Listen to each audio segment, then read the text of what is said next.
वृंदावन में संत प्रेमानंद महाराज की तबीयत बिगड़ गई है। शुक्रवार की देर रात 2 बजे भक्त उनकी पद यात्रा का इंतजार कर रहे थे। जब वह बाहर नहीं आए तो भक्तों को चिंता होने लगी।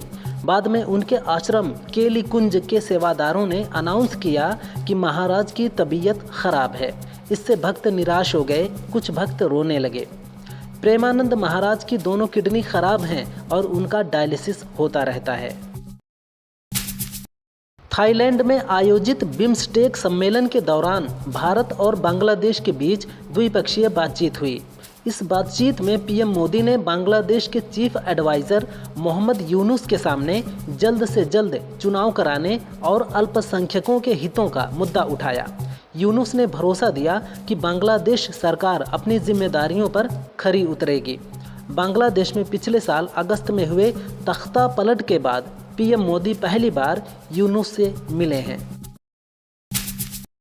पीएम नरेंद्र मोदी 11 अप्रैल को वाराणसी के मेहंदीगंज में जनसभा को संबोधित करेंगे।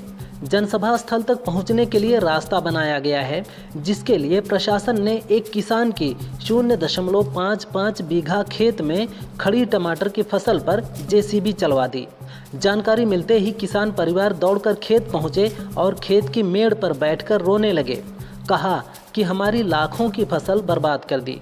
फिलहाल प्रशासन मुआवजा देने की बात कह रही है। वक्फ बिल पर कांग्रेस और एआईएम ने सुप्रीम कोर्ट में अलग अलग याचिकाएं दायर की हैं। कांग्रेस सांसद मोहम्मद जावेद द्वारा लगाई गई याचिका में बिल को मुस्लिम समुदाय के साथ भेदभाव वाला बताया गया है। कहा गया है कि बिल में ऐसी पाबंदियां लगाई गई हैं जो अन्य धार्मिक संस्थानों के प्रबंधन में नहीं है। वहीं एआईएमआईएम सांसद ओवैसी की याचिका में बिल के प्रावधानों को मुस्लिम समाज के मौलिक अधिकारों का खुला उल्लंघन बताया गया है। दिल्ली में 5 अप्रैल से आयुष्मान योजना लागू हो गई है। भारत सरकार के राष्ट्रीय स्वास्थ्य अथॉरिटी और दिल्ली सरकार के राज्य स्वास्थ्य अथॉरिटी के बीच औपचारिक समझौता हुआ। इसको लेकर सीएम रेखा गुप्ता ने शुक्रवार को मंत्रियों के साथ बैठक की। बता दें कि इस योजना के तहत गरीब परिवारों और बुजुर्गों को 5 लाख रुपए तक का मुफ्त इलाज मिलेगा। कई वित्तीय संस्थाओं के मुताबिक ट्रंप के राष्ट्रपति बनने के बाद से अमेरिकी शेयर बाजारों में लगभग $10 ट्रिलियन का नुकसान हुआ है। इसमें से $5 ट्रिलियन की संपत्ति सिर्फ 2 दिनों में ही खत्म हो गई। अनुमान है कि ट्रंप की टैरिफ नीति के कारण अमेरिका मंदी का सामना कर रहा है। दूसरी ओर चीन द्वारा अमेरिकी आयात पर 34% टैरिफ लगाने से व्यापार युद्ध की संभावना है।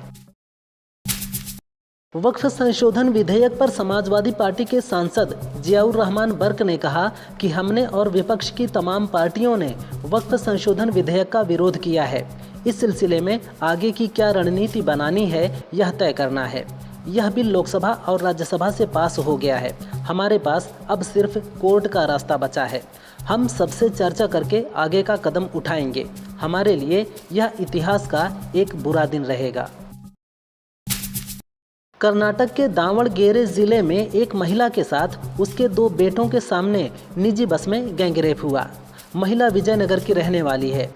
सूत्रों के मुताबिक 31 मार्च को महिला अपने बच्चों के साथ हरपनहल्ली में उचंगी दुर्गा मंदिर के दर्शन करके घर लौट रही थी।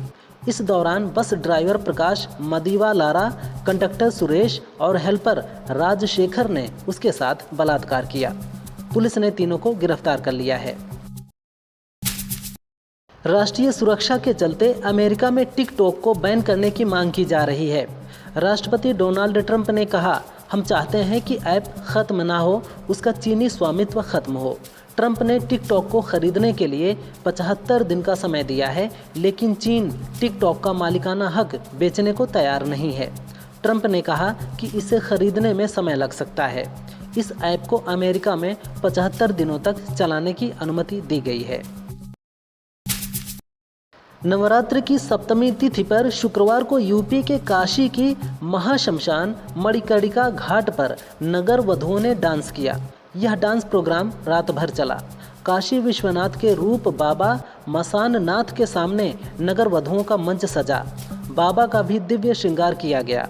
बाबा से वरदान मांगा कि अगले जन्म हमें नगर वधु ना बनना पड़े, इस कलंकित जीवन से मुक्ति देना। पूरी रात शमशान में बैठकर लोगों ने बड़े उत्साह के साथ ये नृत्य देखा।